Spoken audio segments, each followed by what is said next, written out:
Hello and welcome to yet another video. This is the 5th episode of the story in which Naruto is adopted at a young age. How far can he go if someone actually supports him? How will he influence the elemental nations? This story is from a writing bunny. Please support him, her. Please like and subscribe to show your support. Let's get the show started. The next morning they almost couldn't believe it, but they survived. They had spent the night trembling, huddled together, while the sandstorm raged around them. It was completely unbecoming for tough young ninja, but even the mightiest and most arrogant of them had to bow before the forces of nature. The winds had been howling around them the whole night, trying to tear their fragile tent from its place behind a rock, but the ninja wire held tight. The storm settled for tearing holes into it by scraping endless supply of sand against it. It succeeded, but the 6 people and 3 dogs managed to stay grounded, once more thanks to the ninja wire and the chakra they used to stick to their boulder when the gusts of wind were too strong. Before morning came they were all so exhausted they fell asleep without bothering to station guards. They were lucky nobody found them while they were defenseless, but considering all the sand covering them it wasn't that much of a surprise. They were virtually invisible even from a few steps away. When they finally mustered the strength needed to get up, it was nearly noon. Only the fact that the boulder that had shielded them from the storm protected them also from sun rays saved them from overheating. They dug their way from under the sand and surveyed their surroundings. It looked like a completely different landscape. Where there used to be rocks only yesterday, now stood sand dunes. "Whoa," Naruto commented. "Are we still in the same place?" "I think so," Hataru replied. "I think we would be able to tell if the wind carried us along with the boulder. Good thing is I can see the red dragon from here." "It doesn't seem far," the blonde reported. "You know distances in the desert are confusing," the purple-haired kunoichi commented. "I know," he replied, "but this really appears much closer than yesterday evening." "I could be a mirage," Hataru pointed out. "I heard whole caravans got lost in the desert chasing after them. Now who is calling disasters upon us?" the Jinchuriki muttered. "Did you say something, Naruto?" The kunoichi smiled too sweetly. This was when Hana joined them. "How are they?" the boy inquired. "Better now. They should wake up soon," the vet answered. "That's good to hear," Naruto smiled. "We should get going," the dog mistress suggested. "We lost enough time and who knows how close the deadline is." "We're lucky we survived at all," Hataru said. She had heard some horror stories about the deserts of Wind Country from her former teammates. "I'm worrying about the other teams," the youngest of the 3 said.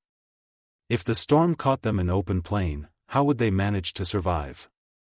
"Better not think about it," the purple-haired girl suggested. "At least the local teams have some experience with sandstorms and the others are capable as well. Trust them to pull through somehow. You know, Hataru, you would sound more convincing if you believed it yourself," the boy observed. "I suppose so," the girl replied, "and we should really get going now." Afternoon. The Red Dragon Fortress was indeed close, but the fact that the sand from the night storm buried the entrance made it hard to find, but the team managed. The keen noses of the Himura triplets triumphed once again. Upon entering the fortress they were greeted by a wizened old shinobi covered in so many scars that almost no unmarred skin was visible. He walked with a pronounced limp and one of his hands seemed to be missing several fingers. They were tempted to ask what had happened to him, but kept their mouths shut. They felt elated when the man announced that this was the last stop before the Golden Sand Castle.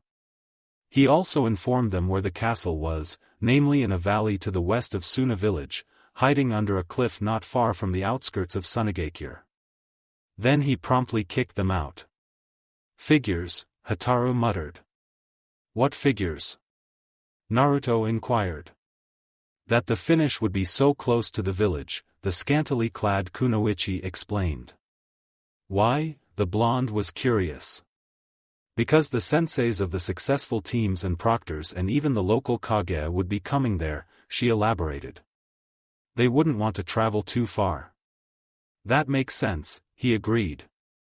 They spent the rest of the afternoon and most of the night traveling. They settled for a short nap not too far from the plateau hiding Suna. Around an hour after sunrise they were on their feet again. Finding the castle proved to be surprisingly easy. Even though it couldn't be seen until they were almost upon it, they managed to catch tracks of another team and followed them to the castle gate. Finally here, Naruto almost shouted, only the dirty glances from his teammates made him keep the volume down. They didn't want to alert any potential enemy so close to their goal. He started running towards the looming gate. "Stop!" Hana shouted.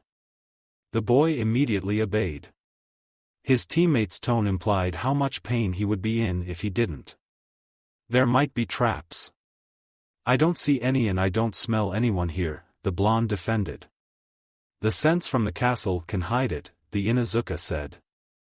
Even Naruto had to admit it was true. They approached the gate with utmost caution, but they haven't encountered any traps. Finally they stood before the gate. "Hurry up and open it," Hataru said. "Right on," the dog mistress replied and took out the 2 keys she had been keeping. She tried to insert them into the keyhole. "This isn't the right one and this isn't it either." "I'll go next," said Naruto and took out his own keys. "Damn, that's bad." Since Hataru had only the duplicates, that meant neither of their keys was the correct one. She tried them nevertheless, with predictable result. "I can't believe this," Naruto exclaimed. "After all this and we get stuck just before the finish." "Yes, it's a pity," the purple-haired Kunoichi agreed, "but we shouldn't despair. There is still one thing we can do." "What is it?" the youngest genin asked. "Wait until somebody brings the key to us," she answered with an evil smirk. Night they spent the whole afternoon laying traps around the castle. They discussed possible strategies of ambushes. Naruto created clones, disguised them as wildlife and stationed them all around as guards. They would know about any approaching team an hour in advance. Yet the wait was almost unbearable. What if nobody comes? Naruto couldn't help but worry. What if they wouldn't have the right key either? What if everybody died in the sandstorm? What if they were blown away and can't find their way back? What if the deadline passes and we wouldn't know it? What if we cannot beat them? Oh, for Kami's sake, be quiet already, Hataru couldn't stand his whining anymore. Whatever happens, happens. We did all we could. And now let us get some rest or we'd lose for sure. That made the hyperactive boy finally shut up, but he still couldn't sit down quietly, instead marching back and forth. "Can't you just go to sleep like us?" Hana asked in annoyance. "You know I can't," he answered. "My clones would pop." Oh, the Inuzuka couldn't believe she forgot about this. "Just don't step into any of our traps." "That haven't happened for months," he defended. He just hoped the girls wouldn't use that incident to tease him, but they were genuinely tired and sleepy. A few hours after the girls fell asleep, a clone dispelling alerted Naruto to somebody's approach. He analyzed the received memories and then decided to go take a look himself. Even with his excellent night vision he couldn't see much, but there definitely was something big heading their direction. He ran back to the camp to wake the 2 Kunoichi. "Somebody's coming," he announced. "Who and where?" the Inuzuka asked, instantly awake. "I don't know," he answered. "They seem to be camouflaged. I could barely recognize movement." "That might mean a Suna team then," Hataru assumed. "They would know how to move around the desert undetected." "We'll see when they come closer," Hana said. "Now does everybody remember the plan?" After receiving 2 affirmatives, she continued. "Well, then get on your positions. The enemy could be here soon." The following waiting was almost unbearable. They were tired, cold, because the infamous cold desert nights finally came after the storm changed the weather, impatient, jittery and anxious that they would fail their test so close to the goal. They realized that this was exactly what the proctors were playing at and could understand that real ninja missions can be even tougher than this, but that changed nothing about the fact they were close to their endurance limits. Only the overabundance of water kept them in the game for so long. Another clone dispelled itself. It let Naruto know that the enemy entered the canyon leading to the castle. He could now recognize 3 figures shrouded in sandy-colored long robes the citizens of Suna seemed to favor. He signaled his findings to his teammates. It didn't take long for the robed team to appear near their hiding spots. They waited until they got a bit further before springing their trap. The trick with explosive notes had worked before, and even now it succeeded in throwing the victims high into the air. They landed with hollow thuds and sounds of splintering wood. Crap, puppets, was a thought that ran through all 3 Konoha genin minds. Where are the real ones? Immediately followed. The puppeteer must see the puppet in order to control it properly, Naruto recalled one of Tenzo's lessons.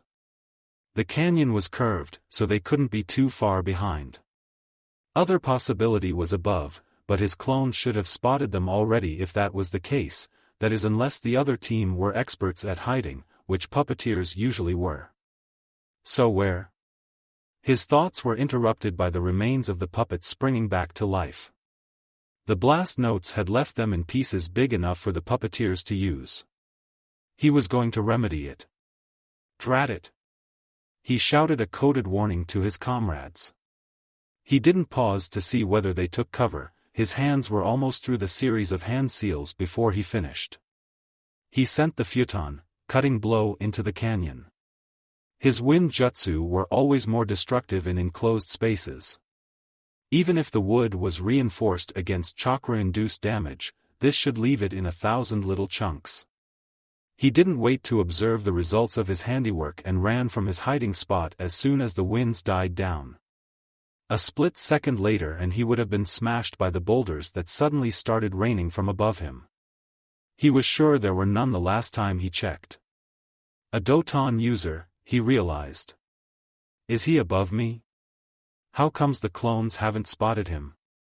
He tried to sniff the air, but he wasn't as good as an Inuzuka, and considering how his jutsu mixed up the currents in the area, he doubted even Hana would have an easy time finding them. He created a bunch of clones and made them scatter. He was now sitting duck on the bare canyon wall and he at least wanted to confuse his opponents. He purposefully produced a great cloud of smoke along with the clones and utilized it to hide his movements. There was a small alcove in the rock near his position and he used it to hide himself, while his clones ran around trying to discern the enemy's position. Hana cursed under her breath. Naruto succeeded in destroying the enemy puppets, but the dust he raised with his technique made her dogs sneeze, thus giving away their hiding spots. They had to jump out quickly to avoid a hail of sanbon. Too bad she couldn't see clearly where did they come from. She noticed a number of Naruto's clones running around aimlessly. 4 shuriken flew at them and 2 of the replicas were destroyed. The dog mistress smirked. Now she saw where did they come from. Before she could do anything about it, a handful of kunai came flying at her and she was forced to dodge. That had been someone else. They were in an unfavorable situation, there was no use pulling any punches. She took out soldier pills and threw them to her dogs. A few seconds later they turned into vicious wolf-like beasts. Sometimes their appearance was enough to scare an opponent off, but those were tougher. She expected nothing less from her fellow Chunin wannabes. The Inuzuka foursome started climbing the canyon walls. Hataru was the only one who remained concealed. At least she was pretty sure the enemy hasn't detected her yet. She yearned to jump down and join the fray, but that would remove her element of surprise. She would have to wait until they showed themselves and then strike. Now where they could be holed up again? One was probably somewhere above, he had unleashed the avalanche on Naruto. The other should be on the opposite side of the canyon throwing the kunai. Where was the third? She had no idea. Naruto felt the rush of memories from his clones popping. Most of them showed him just the bottom of the canyon, but one had come from above. There was one of their elusive attackers. According to the clone's memories, he had suddenly sprouted from the ground. Naruto had heard about such techniques, but couldn't perform any of them. Pity, they would have come in handy. He would have to figure a different way of getting up there. Too bad he couldn't command his clones with just a thought. Scouts attack, he shouted, jumping from his hiding spot. Immediately a good portion of the wildlife turned into short blonde boys. The ninja showering the canyon with kunai was momentarily startled, but quickly recovered and started hitting the newcomers instead, as Naruto gathered from the received jumble of memories. Most of his clones in vicinity were destroyed quickly, but some of them remained. And most importantly, he got a good visual of the area. Kawarimi, he thought, and switched with one of his clones. The replica that appeared on his spot was immediately destroyed by some Senbon. The Suna Genin looked startled when one of the clones rushing at him refused to pop upon being hit. Instead he drew a ninjato and swung at him. The Sand Shinobi recognized the barely noticeable distortion protruding from its tip. To avoid being sliced by the wind blade, he took a giant leap backwards, hoping to land on the other side of the canyon. He was hit by a lightning bolt midair and promptly fell to the bottom. Hotaru finally joined the fray. 1 down, 2 to go, she shouted merrily. Instead of an answer came another batch of kunai. She batted them away with her kodachi, then noticed the tag burning at one of their handles. Her eyes widening, she jumped up, but the blast caught her nevertheless. She was thrown out of the canyon. The Suna Kunoichi who had thrown it had little time to rejoice. Naruto saw her and rushed towards her at top speed. She saw his approach and started flinging her weapons at him. Naruto dodged and blocked to the best of his ability, but it wasn't enough. One kunai embedded itself painfully in his side. It made him stumble, but his rage at the girl pushed him on. Her eyes widened in fear. He didn't know what she saw that was so frightening to her, but it didn't matter. She was going to pay. Hana and the Himura siblings reached the top of the canyon. She saw one of the enemies launching kunai after kunai at her youngest teammate in an attempt to stop his charge. That didn't interest her. She trusted Naruto to handle himself. She was intent on finding the last one. She sniffed the air. The ever-present sand made it an unpleasant task, but she wasn't deterred. There. She smiled.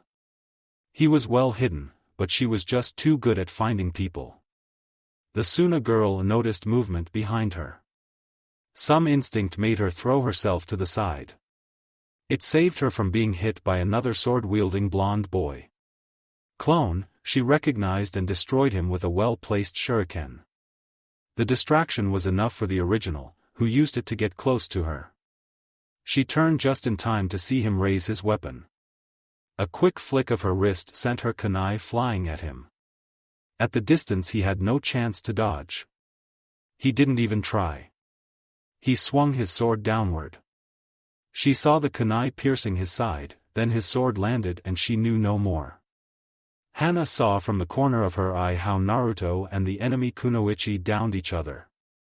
Crap, she thought, that means it's only me and the other guy now.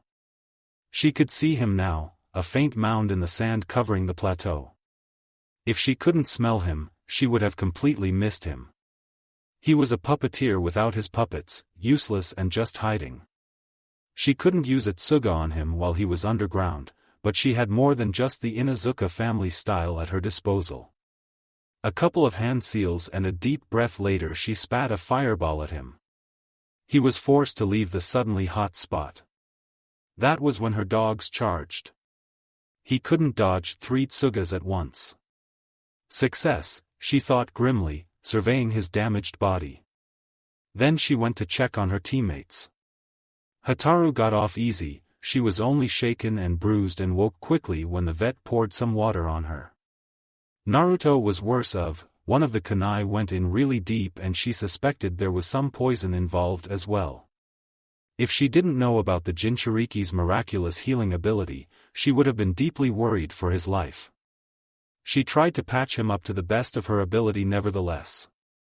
Hataru meanwhile searched the defeated team.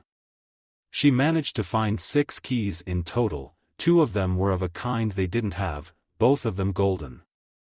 She showed them to Hana triumphantly. "Think these are it?" she asked. "Golden keys for the Golden Gate?" "I don't know, it just sounds too cliché," the Inuzuka doubted. "But it's fitting," the purple-haired girl argued. "I say these are it." "Let's see." The dog mistress replied. She picked up her wounded teammate and together they made way to the gate. "Yahoo!" shouted Hataru when the first key fit. "I told you so." Hana just smiled. The door unlocked without trouble and they entered the Golden Sand Castle. Finally, after days of torture, they reached their goal. Golden Sand Castle. They were greeted by a proctor as soon as they entered through the gate. "So another team made it," he said, "but there must be all 3 of you to complete the second task successfully." "There are all 3 of us," Hana pointed out. "Nobody ever said we have to all be unharmed." "Well, excuse me, but your teammate doesn't seem to be able to continue." "Oh, he's a tough little one," the Inuzuka said. "Just let him sleep overnight and tomorrow he'll be up and about again." "Though it would be better if a medic could see him," she admitted. Naruto chose that moment to let out a moan.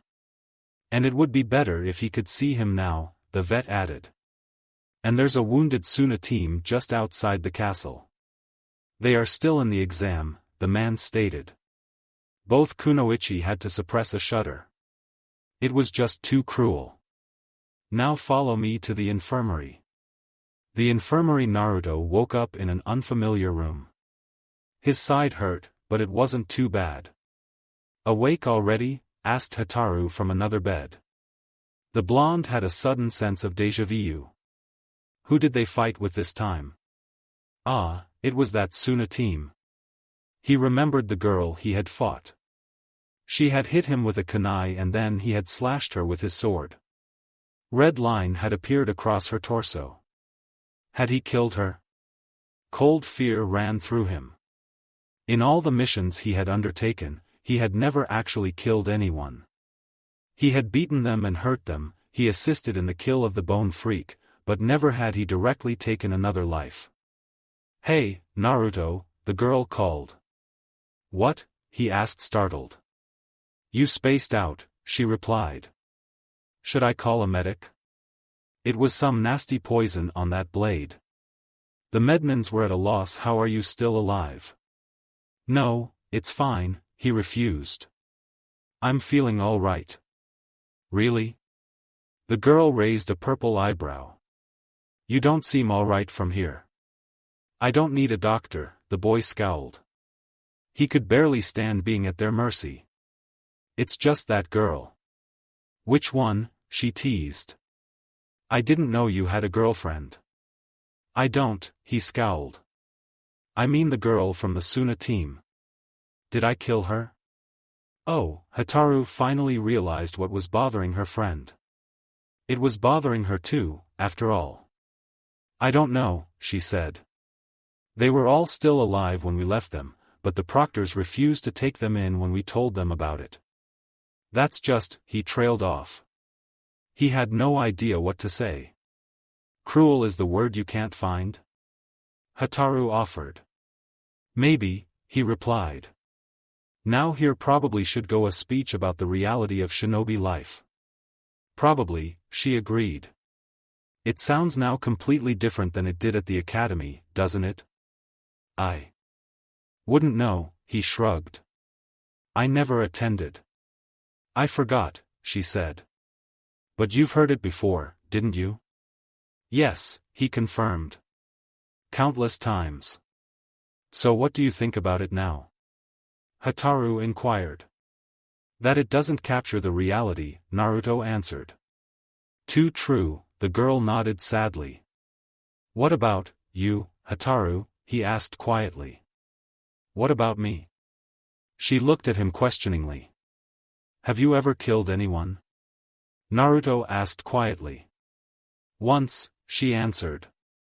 It was on a C rank with my original team. The caravan we were protecting got attacked by bandits. I sliced one of theirs throats. What was it like? Bad, she admitted, but I consoled myself that it was just some lowlife who belonged to the gallows anyway. But this girl wasn't, the blonde pointed out. She was just somebody wanting the promotion, just like us. Yes, she nodded sadly. That makes it so much worse. Naruto sighed. So how do we deal with it? He was at a loss. I don't know, she confessed, but we have to come up with something. After the second exam they spent 3 days waiting for the mysterious deadline. Naruto was back on his feet within the first one and even Hotaru quickly shook off the effects of the blast. The fate of the Suna team still weighed on their conscience, but it didn't drag them too down. Everybody was bored with being cooped up in the castle. Finally the time of concluding the second exam came. All successful teams were called to a large chamber. 4 squads had made it through the desert in time. There was Team Tenzo, the IWA team they had been arguing with before the first test, the Suna team with the cat boy and another Suna team favoring robes as their dressing style. They didn't have a lot of time to observe each other, because a side door opened and in walked 4 people. Naruto immediately recognized Tenzo among them and smiled at his guardian. Then he couldn't help but gawk when he noticed his companions.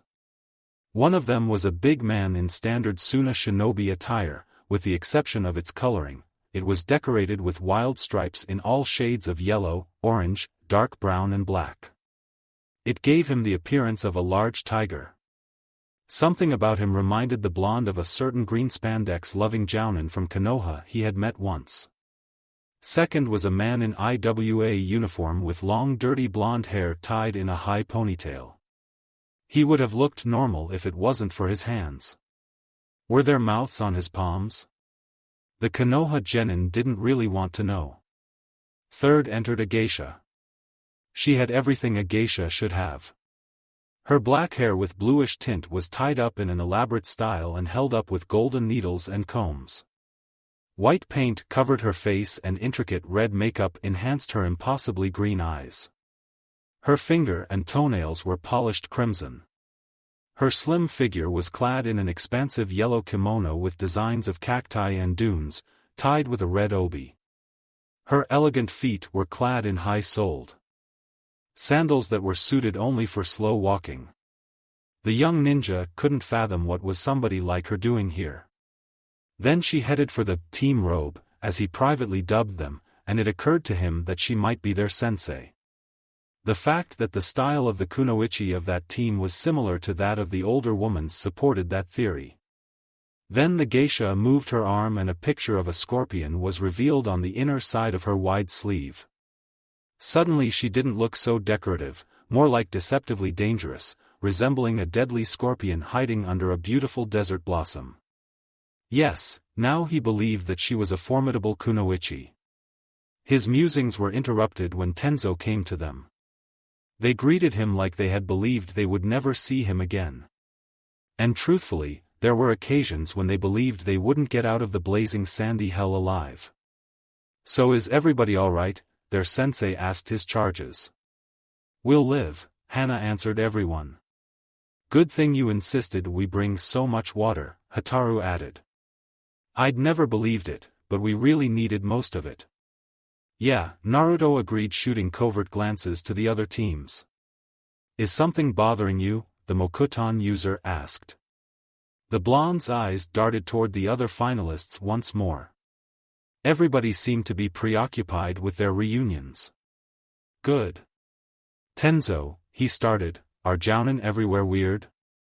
"Yes," the older man confirmed, "in fact the better the ninja the weirder he or she is." A horrible idea suddenly struck the young Jinchuriki. It was almost too terrible to even consider, but once it appeared in his brain it refused to go away. He couldn't help but voice it. If the more powerful ninja means the weirder person and the 5 Kage are the most powerful shinobi around, does that mean that the 5 great villages are governed by the 5 greatest wackos around? Unfortunately yes, Tenzo nodded solemnly. Just why do you think there are so many wars? Before Naruto could wrap his mind around the idea, the door opened again letting in a couple of Suna Anbu. The Kazekage is coming, the Jounin said. We have to stand at attention. He quickly ushered them into position, the other teams lining up beside them. The proctors started filing into the room. They recognized the scary Matsumoto Hiroki, the shameless Muzitabi Asami, now thankfully fully clothed, the monk, who wasn't dressed like a monk anymore, the pitiful man and the scarred man whose names they never learned among them. 2 more masked guards came and after them a man in blue and white robes wearing a hat with kanji "wind" on it. Everybody straightened up. The dignified village leader, or greatest nutcase in hidden sand? Naruto couldn't help but wonder, assumed place on a dais and turned to the gathered genin. It was the first time Naruto came face to face with Gaara's father. So this was the man he had heard so much about. He didn't know what he imagined him to be. But somehow he felt let down. He had expected a monster, but instead he saw just a man. A cold, hard man of power, but just a man nevertheless. He didn't even strike him as a particularly cruel type. Although he couldn't tell for sure due to the veil obscuring the Kage's face, he thought the man was looking directly at him. What was he thinking? His musings were cut short when the Kazekage started speaking. Congratulations to all who made it this far, he started. You have proven your strength and endurance. But now the final test lies before you, the one-on-one tournament that would take place a month from now. Does every one of you feel up to it or does somebody wish to quit? Because from now on it's an individual competition, you wouldn't be hindering your teammates. He waited for a while. Nobody spoke up. They all went through hell and back to get that far and they weren't quitting now no matter what chances of success they had. Nobody? Well, the Kazekage continued, since there are 12 competitors, there would be 6 matches in the first round. The winners will advance to the semi-finals. After that the final match would be a 3-way battle, assuming that all 3 winners of semi-final matches are able to continue. If there aren't any questions, we will now choose the matchups. One of the proctors standing behind the Kage moved forward. There was a box in his hands. I am Marushi. I am the proctor of the 3rd exam. Now every one of you pick one of the stones in the box. He then walked along the line and held the box out to the competitors. One after the other they reached inside and took out a rectangular piece of rock. When it was finished, he returned to the side of his Kage. Now everybody tell me the number inscribed of your stones, starting from you. He pointed at the genin on the opposite end of the line from the Konoha team. 5, a long-robed boy said. 1, the kimono-clad girl reported. 12, a blue-dressed youth announced. 4, the giant from IWA read from his stone. 11, his sister said. 6, their black-cloaked teammate added. 3, the armored samurai look-alike announced proudly. 8, Catboy told. 9, a girl with unbelievably long braids reported. 7, Hana spoke. 10, Hataru said. 2, Naruto closed up the reports. Alright then, the proctor finished writing on his pad. This is the matchup for the finals. A tournament table appeared on the screen behind him. It said, 1, Kid, Uzumaki Naruto 2. Shinkadai Tashiro, Akatsuchi 3. Jisuk, Kamizuru Kajaramaru 4. Inazuka Hana, Kaneko Akira 5. Mizu, Yuzuki Hataru 6. Kuratsuchi, Ayum Daiki Naruto was pleased with his first opponent. The kimono-clad girl looked like one of the weakest contestants, and though looks were often deceiving among ninja, he was more confident he could handle her than almost anybody else.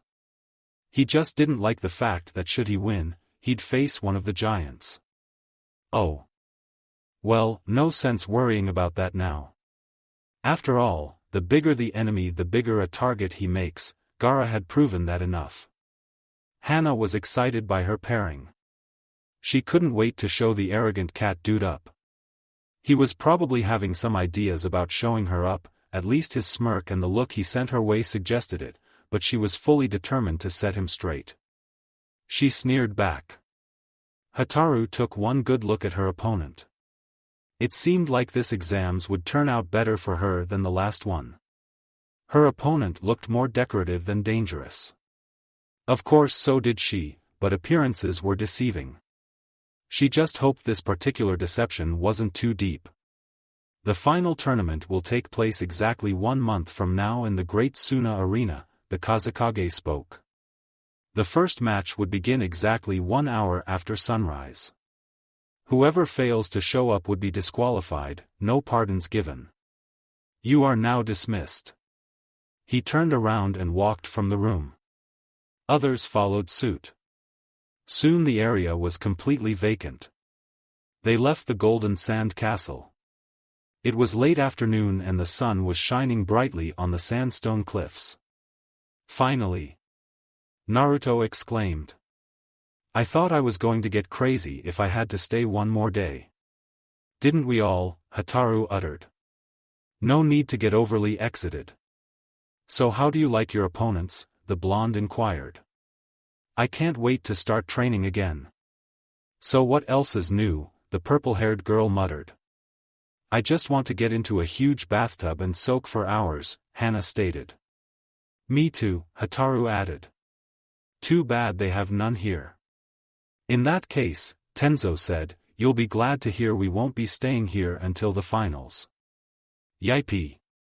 Yay. What? Guess who said what? Just what does bother you about it, Naruto? The dog mistress scowled. Don't you want to see water again just like anyone else? Yes, but, the boy trailed off. You want to see that friend of yours again? The brunette asked. Yes, he nodded. You can see him before we go, Tenzo consoled him. Thanks, but that's not enough, the blonde replied. Do you have any idea how lonely is he? Why do we have to leave anyway? Technically we don't have to, the jounin started explaining, all finalists have the right to stay until the finals are over, but the Kazekage hinted that he would appreciate if we got lost and didn't come back until the finals started. But why? Naruto scrunched his forehead in confusion. Have you already forgotten your fight with Gaara? He's nervous of your presence, the older man explained. It is better not to antagonize him needlessly. I can understand you shouldn't piss off foreign leaders, the Jinchuriki answered, but just why should he be worried about me? Have I done anything to him? He knows Gaara started his fight. That does, the wood user nodded, but he doesn't know what you are capable of. After his experience with Gaara, it's no wonder he just waits for you to sprout a few tails and start killing people left and right. It's his fault Gaara turned out that way, Naruto said hotly. You were right. The Kage is really the biggest wacko in the village. And arguing with wackos is pointless and dangerous. Okay, we're leaving. I'm glad you're so understanding, the older man said. I wouldn't put it that way, the boy muttered. The hotel they were greeted by the other Konoha teams. They were pleasantly surprised to hear nobody from Konoha came to any permanent harm during the exams. Everybody congratulated them on their success, even Takiko managed a strained, good job, probably after much prodding from Oboro-sensei. The jounin in the party quickly conversed among themselves and informed them that they would be leaving Suna tomorrow. There was no reason to postpone it, no one was hurt and needed time to recuperate. For Naruto it meant he had only the evening to meet up with Gaara. He didn't ask for permission to leave. He wasn't sure he would have gotten it, despite Tenzo's promise. He sneaked out of the window again, leaving a clone behind, not caring if he was in for another night in a cage, hoping he wouldn't be missed too soon. Gaara's house. The unnatural movement of the sand announced that his friend was home. He knocked on the door and entered. Hello, Gaara, he called. Hello, answered the sole occupant of the house. The redhead looked much better than when Naruto saw him the last time. His wounds were finally healed and his eyes weren't so haunted anymore. "How are you?" Naruto asked. "Better," Gaara answered like he was talking about the weather. "I'm glad to hear it," the blonde smiled. "So have you tried making new friends?" "Not yet," the tattooed youth replied. "I have you." "Well, listen, Gaara, that's what I came to talk about." Naruto's heart almost broke when he saw the redhead's expression. "Tenzo just told me we won't be staying for the month. We'll be training elsewhere and only return for the finals." "So you advanced?" Gaara would have raised an eyebrow, if he had one. "Yes," the Konoha genin confirmed, "I completely forgot to tell you. My team is in the finals." "Congratulations." "Thanks." "I'm sorry I can't stay," the blonde apologized, "but from what Tenzo said, we aren't exactly welcome here. They didn't exactly throw us out, but they as well could." "Is this Kazekage's wish?" The Ichibi Jinchuriki sounded like he already knew the answer. "I'm not sure," the foxy boy shrugged, "probably yes." "He's scared." It sounded ridiculous. The leaf genin almost burst out with laughter. "Big bad Kage scared of little Naruto? He fears our power." Gaara sounded completely serious, but then it was his default tone. "Whatever you say," he shrugged. "It's hard to imagine someone like him scared of anything. He is scared of any power that isn't under his control." The vessel of Shikaku knew what he was talking about. "From what I heard, it's common among people of power," Naruto replied sagely. "It seems so." "Ah, this is depressing," the short boy threw his arms into the air. "Let's talk about something else, like..." "Like what?" There weren't many things he could talk about with Gaara without the conversation turning depressing. "What about the exams?" the redhead suggested. "What was it like?" "Well, it started when the proctors made a false cue. River country, the Konoha teams traveled through the desert quickly. Everybody just wanted to be home and there was no reason to conserve energy anymore. Everyone was excited when they spotted first vegetation in the sand and soon they crossed the borders of wind country and entered the lush green territory of river country. There was where Team Tenzo bid their goodbyes to the rest of the delegation. They were staying at a small outpost belonging to Konoha for their month of training, not wanting to lose nearly 3 days the full trek to the Leaf Village and back would take. Their training was as rigorous as ever, but at least they didn't have to perform mock missions anymore. Instead they concentrated on honing their individual fighting abilities. Naruto wanted to learn some cool new jutsu, but Tenzo told him that a month was too short for this and he'd better concentrate on perfecting those he already had. The boy had to admit it was true, there were techniques in his arsenal that took him too much time to perform to be really useful in battle. Regardless of this, he had a couple of clones practicing the elemental recomposition for fire, but thanks to the strain of the training he couldn't use as many as he would have wanted, so he didn't expect to complete it before the month was over. The problem was that he had only a vague idea what he would be facing. He tried spying on all the finalists, but a windy season started in Suna and the omnipresent grains of sand tended to wear and pop his clones in a short time. It took him a lot of effort just to locate the other teams and when he did, he saw only the warm-ups. It left only the impression that his first opponent was fast. But despite his initial disappointment with the training arrangements, he was glad they weren't staying in Suna. Their workouts were hard and pushing them to their limits even in the relatively moderate climate of the river country. He couldn't imagine training like that in the heat of the desert. He still wished he could have stayed close to Gaara. He wondered constantly how the other boy was doing. He seemed to be well on his way to recovery, but there was no telling what might happen with a father like his. Another thing that weighed on his conscience was the fate of the Suna team they defeated in front of the castle gates. Even though they heard there were very few deaths during the second round, they weren't able to find out about any team in particular. He somewhat came to terms with the incident, but the girl still haunted his dreams. A whistling of air being cut by a kunai snapped him out of his reverie. He dodged it by a margin, the thrown blade cutting of a strand of his hair. "Have you fallen asleep?" Tenzo called. "You aren't going to survive the first match if you perform like this." Naruto returned a volley of his own kunai. "I'm perfectly alert, mind you," he shouted back. "I don't think so," said his sensei, touching his neck with the blade of his sword. "When did he get behind me?" wondered the boy. "And you need to work on your genjutsu detecting skill," the jounin ordered. "By the rate you are going, the first genjutsu specialist is going to completely fry you." Naruto had to admit it was true. Tenzo let go of him and they resumed their combat practice. Tsuchikage's office Ryotenbin no Oanoki was preparing for the trip to Suna. He didn't like traveling in his age, his joints weren't what they used to be anymore, but he definitely was going to the Chunin exams finals. He always enjoyed the fights. If it were any other exams, he might have excused himself nevertheless, but not this time. This time his grandchildren were fighting and they would never forgive him if he didn't cheer them on. There was also another reason that he wanted to go. When he first received the report about the massive release of demonic chakra just outside Suna, he was deeply worried. His spies had given him information on the Ichibi Jinchuriki and the perfect control over the sand he exhibited. He was rumored to be unbeatable within the desert. That somebody managed to do so was unsettling. Of course, there was the matter of Gaara being just a child, but it shouldn't have mattered if the Shikaku was unleashed. The Tsuchikage didn't like the idea of someone else holding such power.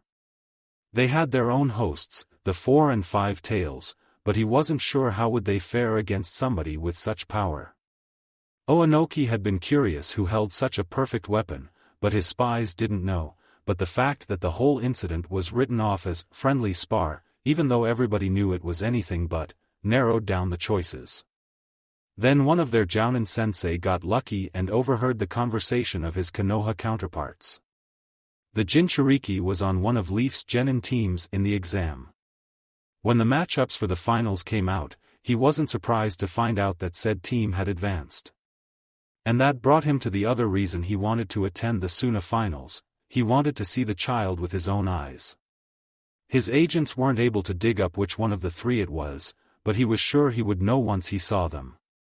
He also wanted to personally assess the danger said Jinchuriki possessed. Then he would decide what to do next. Hokage's office Sarutobi was sitting at his desk, puffing from his pipe. Tomorrow he would be leaving for Suna. He had to admit, he was looking forward to the trip. Hamura and Koharu had tried to convince him that it couldn't possibly be good for his health at his age, but he told them in no uncertain manner that he wasn't quite that old yet. "Thank you very much." He was pleased when he heard that Team Tenzo made it to the finals. His plan on flaunting Konoha's strength was going nicely. Now if just the kids could perform well in the finals and everything would be good. He had no doubts they would put on quite a show. They even had a fair chance of getting promoted. He would wish it especially to Naruto. Due to his statute within Konoha, it was likely his promotion would be obstructed as much as possible. He thought the boy was still too young for the rank, but he proved he could pull through anything. Another reason was the possibilities for bettering diplomatic relations. It would be for the first time in decades the Hokage would meet with the Tsuchikage. He had met Ryotenbin no Oanoki before, during the peacetime between the Second and Third Great Shinobi Wars when Konoha and Iwa had been on speaking terms. They even managed to draft a treaty there, but it didn't last long. Soon after that the unrest in Suna started, the Sandaime Kazekage having disappeared mysteriously, and everybody was blaming each other. Considering how strained the relations between the hidden villages were at their best, it didn't take long for a war to break out. Since then, only hate existed between the Rock and the Leaf. The animosity between their nations had been going on for too long. Maybe if he got to talk with the Sandaime Tsuchikage, they might work something out. Or maybe not. Last time he heard they still ostracized blonde people in IWA. The defeat at the Yondame's hands must have hurt them too deep. He couldn't really fault them, considering how citizens of Konoha still felt about the Kyuubi, despite his best efforts. A frown appeared on his forehead. How would the Tsuchikage react to seeing Naruto? The truce of the exams would prevent him from doing anything immediately, but he might try something later. The Hokage had no real way of preventing such an action, besides maybe negotiating a treaty between them, but even though many called him an idealist, he couldn't quite see that happening. Well, he'll have to cross the bridge when he reached it. Now the only thing that remained unresolved was who he would take as his guards for the trip. It wasn't a difficult decision. He wrote down the identifications of 2 ANBU he thought would appreciate it.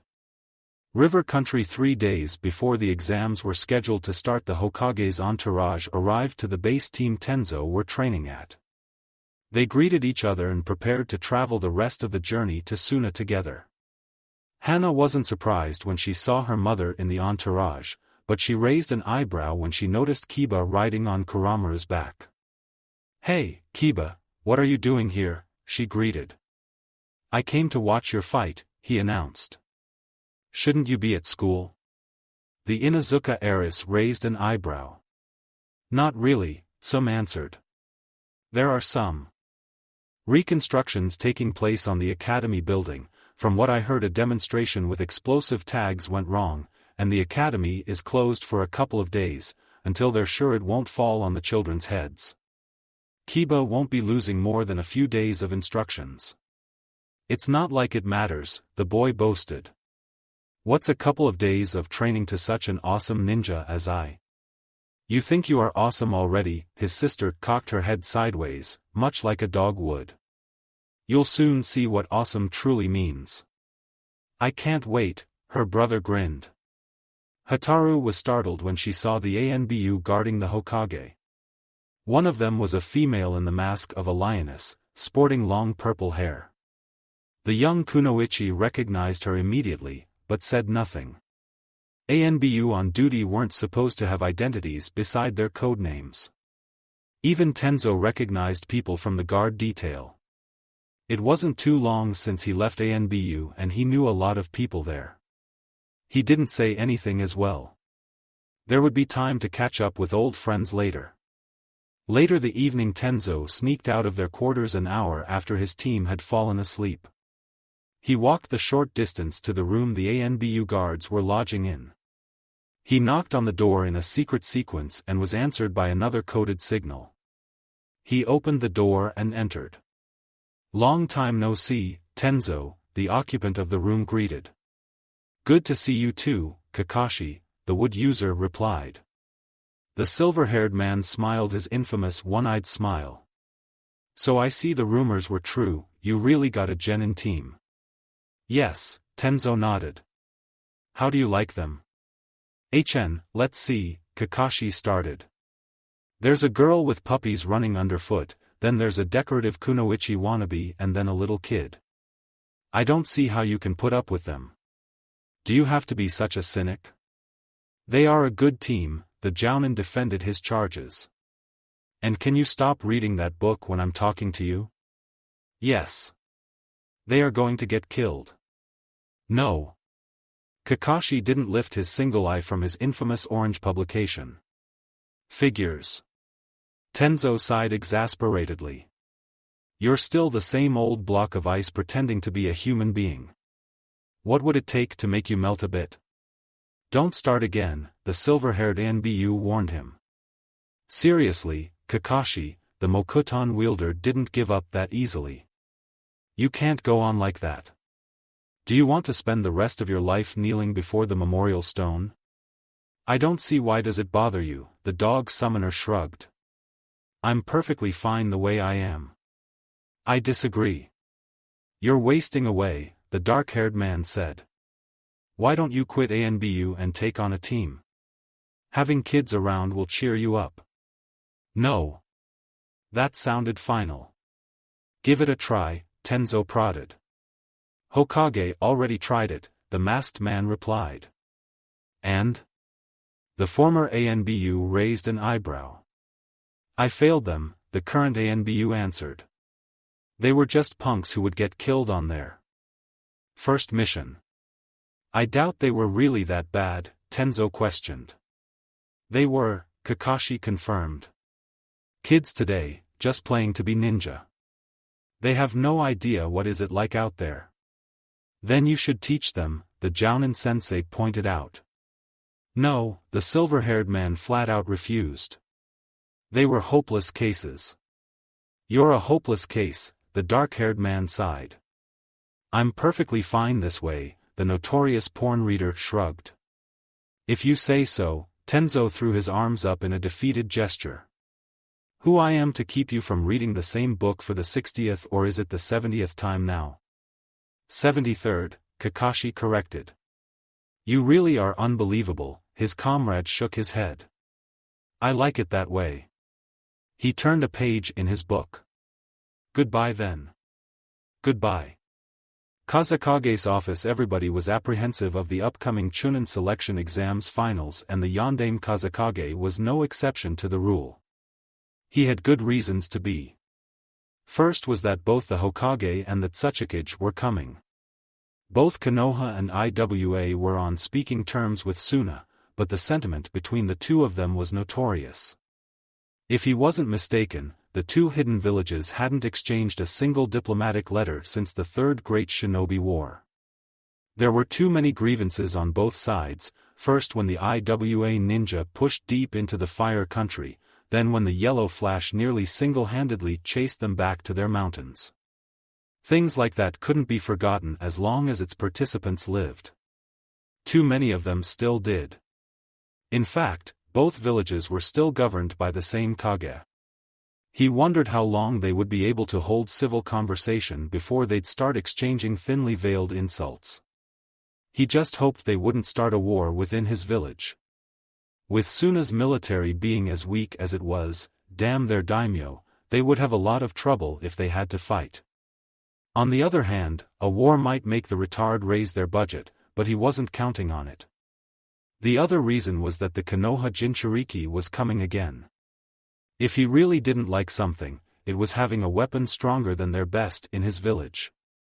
He hated the feeling that should anything happen, he wouldn't be the most powerful one in his own home. He didn't even want to think what might happen if the Konoha Jinchuriki lost control and went on a killing spree. There would be nobody capable of stopping him. The boy didn't seem unstable at all while he stayed within Suna, but appearances could be deceiving. In fact, among ninja they usually were. He had too much experience with Gaara to believe that any human weapon can be possibly sane. Speaking of which, there seemed to be at least one positive outcome of the disastrous battle. Ever since it happened, Gaara hadn't killed anybody. If the reports were true, he even stopped threatening people regularly. It sounded like a dream come true. The Kazakage just waited for it to turn into a nightmare. There was just no way a psychopath like Gaara could suddenly become a reasonable person, but he enjoyed the respite while it lasted. He sighed. Those were matters outside his control and worrying about them accomplished nothing, no matter how much he wished it wasn't so. He'd better do something more productive, like check on the finals preparations. It just wouldn't do if they botched something in front of so many important guests. Especially the Wind Country daimyo would see it as a reason to cut their funds even further. And maybe if he saw they were doing well, he might think they don't need as much money as they have now. He rubbed the bridge of his nose. He felt a major headache coming. No matter how he looked at it, he couldn't find a solution to his situation. If just the daimyo decided to drop dead suddenly, it might solve all their trouble, but that insufferable man was still young and completely healthy, so there was little hope there. He briefly wished he could just order the assassination of the man, but his personal guards weren't from Suna and they didn't get their funding cut. There was little hope there as well. He stood up from his table. There was no point dwelling on such thoughts. He'd go and check on the arena. Maybe a stroll would clear his head and chase away the migraine. He walked out of his office.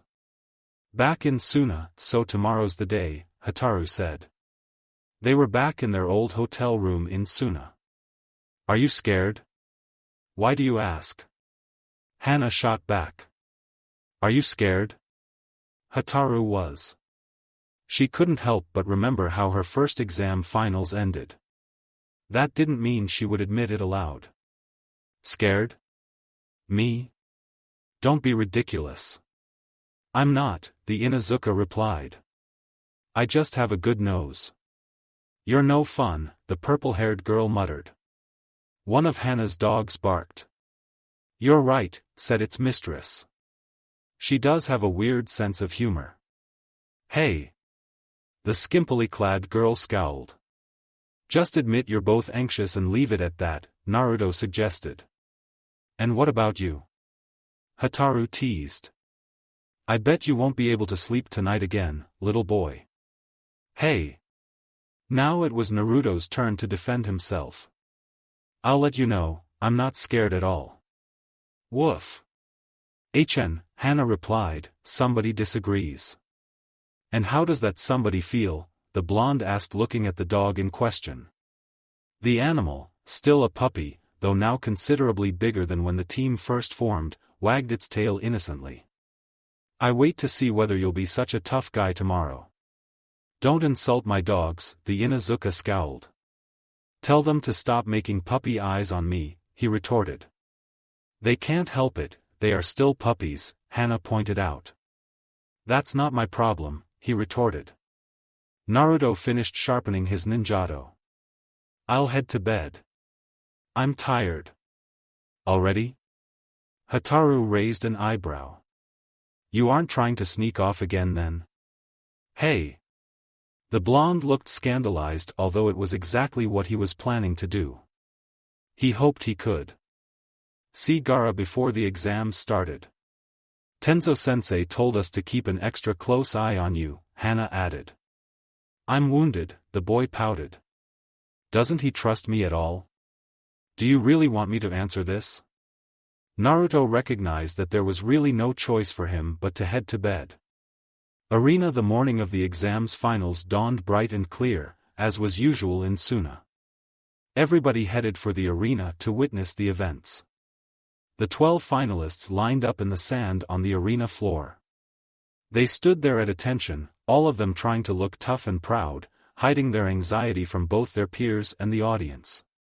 Furthest right stood an unassuming boy with long brown hair dressed in a strange robe-like garb with an eye-catching collar, the typical clothing of members of Kamizuru clan from IWA. He was Kamizuru Kajaru, member of the once proud clan which could boast being related to the first Hokage, but currently they were on hard times. He couldn't wait to show everybody that his clan still hadn't lost its strength and most importantly show up his snotty teammates. One of them was standing next to him, a giant redhead boy with a round face and rotund body dressed in standard shinobi pants and shirt with a black bandana and a green scarf around his neck. His name was Akatsuchi and he was grandson of the Sandaime Hokage. Looking at him it was hard to believe he was really related to the short man, but there was undeniable likeness between the two of them. He was confident he could make Chunin here. Their sensei waited a whole year after he considered them ready to make sure they would breeze through the exams with little trouble. So far his strategy was working. Third in line was his sister Kuratsuchi. She was a slim girl with chin-length black hair showing off her feminine assets via a tight red top, red miniskirt and a lot of mesh. She was not to be underestimated though, as she possessed a shrewd mind, ambitious nature and considerable combat ability. She was here to show everybody the might of IWA Kunoichi. To her left a giant black feline was sitting and on its side its master, Akira from the proud Kaneko clan of Sunagakure. He was dressed in standard Suna shinobi attire with a leather vest with a fur-rimmed cape. He simply believed himself to be the best member of an awesome team and wanted to show everybody up. His clan members tended to be like that. His teammates standing next to him would dispute which one of them was better. He was Shinkadai Tashiro and he was determined to prove that brute strength really could win you any match. His clan was known for their great size and enormous muscles, being one of the very few ninja clans still wearing samurai-style armor and carrying big weapons. There weren't many things that could stop a charging Shinkadai. The only kunoichi of his team was last in the first half of the combatants. She was known as Mizu. She wasn't tall or muscular, but she was quite fast and agile. Her knee-length braids seemed utterly impractical for a shinobi, but many an enemy learned the hard way how incorrect that assumption was. She wasn't as confident as her teammates, but she couldn't wait to test her personal fighting style against capable opponents. The second half of competitors was started by a short boy with a baby face clad in grayish-blue robe-like clothing, distinguishing him as a member of the Ayum clan of Suna. The clan wasn't big or famous, tending to produce only average ninja, but Daiki was determined to change it. Since early childhood he was hailed as a prodigy, his family's ability being the strongest in him, stronger than had appeared in generations. He was determined to utilize it to his best and bring prestige back to his clan. Next stood his teammate, a girl in short sandy-colored kimono with absurdly long and wide sleeves decorated by motifs of dunes, her ginger hair done up in an elaborate bun held by many ornamental needles. Many people wondered why she wore such an obviously expansive outfit to battle, but Keed always refused to answer. She preferred practical demonstration and she was prepared to give one soon. Then came the last of Suna shinobi, the puppet master Jisuk, a plain boy clad in long ochre robes. Behind him stood his puppet, named Hizanuma, crafted like a giant horse. He just yearned to show everybody what Suna puppeteers were made of. Then came the trio of Konoha Genin, first of them Inazuka Hana, surrounded by the Himura triplets. She came here to prove that she wasn't useless despite the fate of her first team and show everybody the might of an Inazuka, especially the obnoxious cat boy. Yuzuki Hataru was the second to last, and looking at the competition she was getting second thoughts. But she wasn't backing away. All the training must have amounted to something and she felt like she could put up a good fight now. The line was closed by Uzumaki Naruto, the smallest and youngest of all the competitors.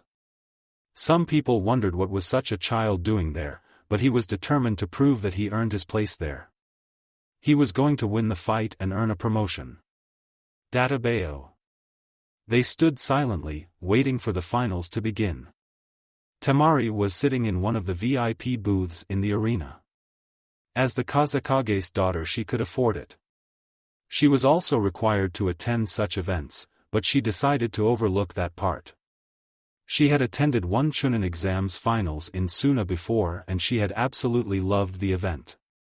The only thing spoiling her mood was her younger brother Kankuro blabbering like a kid half his age. She was a big girl now, or so she claimed. She had graduated the academy recently and went everywhere in her brand new blue ninja dress with her Hitai 8 tied around her upper arm, her giant fan hauled on her back. It was too big for her small frame, it often dragged on the ground and she couldn't use it properly yet, but such things didn't matter to the 12-year-old girl. She was a ninja now and she wanted to appear as such. "That's a stupid-looking puppet," Kankuro commented. "Karasu is much cooler." "You haven't seen it in action yet," she reminded him. "It can't be better than mine," he scoffed. In case you don't know, Karasu was made by Sasori of the Red Sands himself. "Of course I know," she scowled. "You bring it up only about thrice a day." "That's because it's so awesome," he puffed. "It doesn't matter how awesome the puppet is when the puppeteer isn't," she muttered. "What was that?"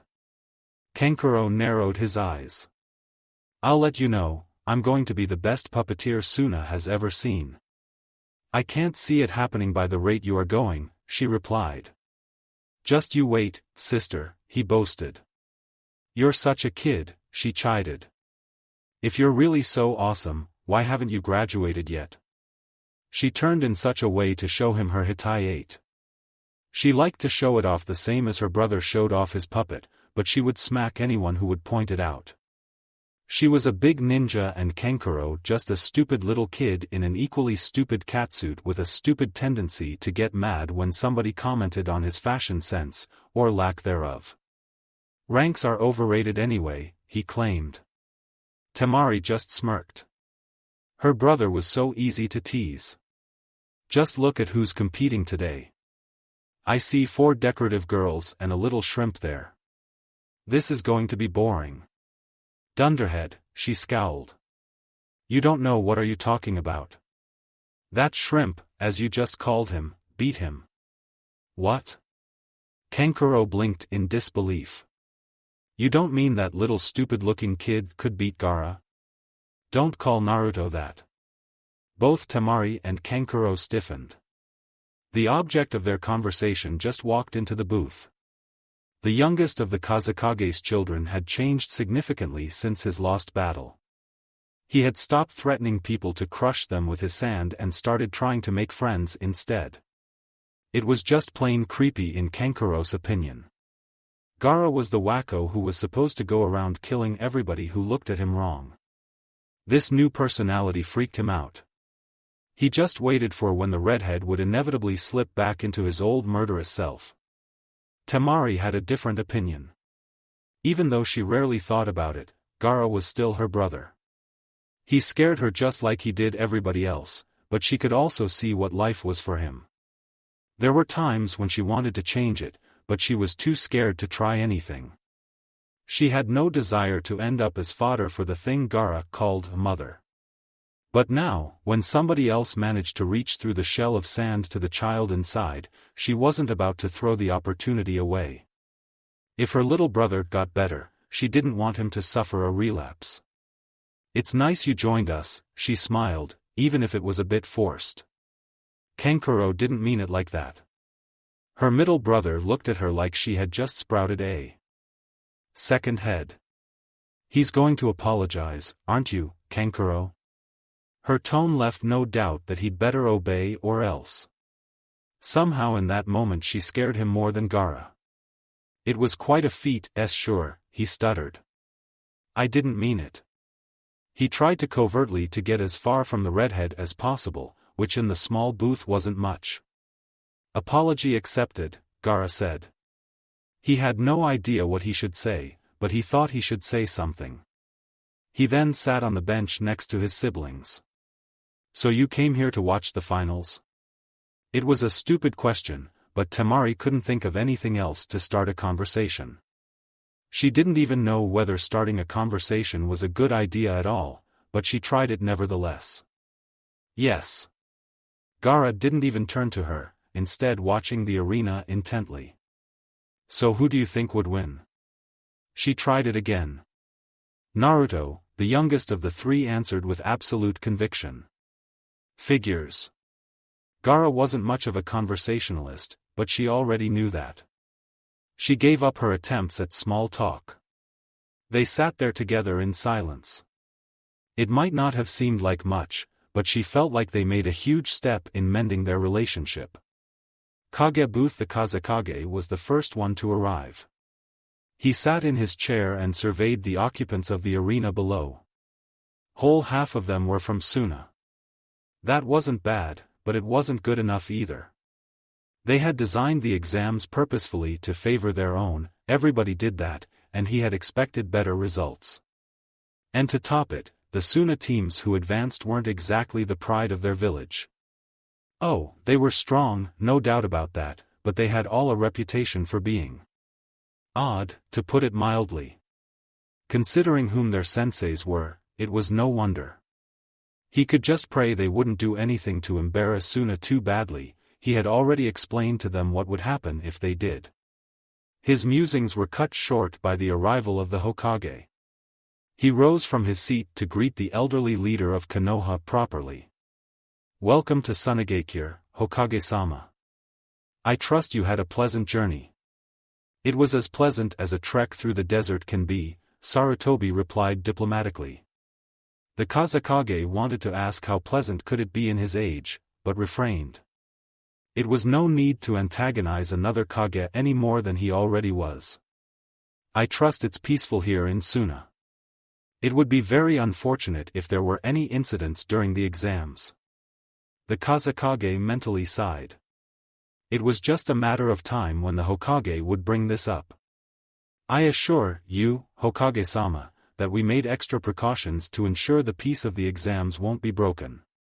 I'm glad to hear this, Sarutobi replied.